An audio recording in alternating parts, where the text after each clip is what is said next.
Ақпарат тасымалдаушылар.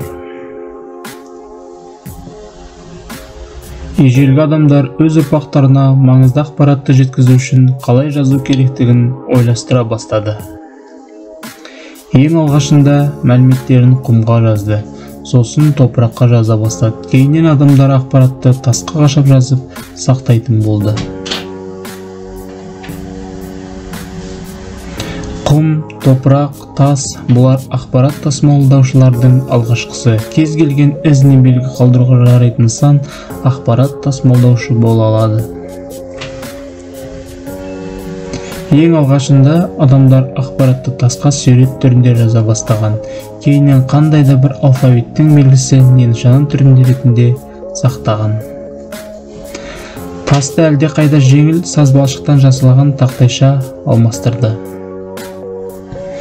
Ол мәліметтерді сақтайтын мына тәсілдер пайдасыз болып шықты. Олар ауыр, кейбірі сапасыз, әрі мәліметтерді ұзақ сақтауға болмайды. Сол кезде адам жеңіл, берік, шағын жазуға ыңғайлы ақпарат түрлерін ойлай бастады.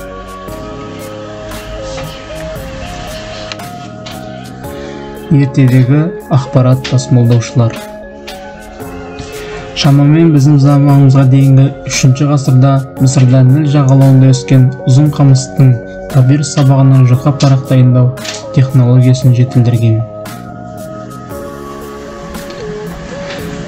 Ұзақ ғасырлар бойы жазба құжаттар пергаменттік бұрама қағазда жазылған болатын. Оларды жануарлардың терісінен жасаған еді. Терін илеп, жұқа парақ болатындай етіп созатын.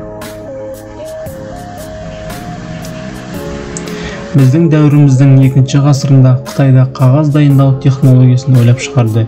Еуропаға қағаз тек 9-ші ғасырда, ал Ресейге 16-ші ғасырда жетеді.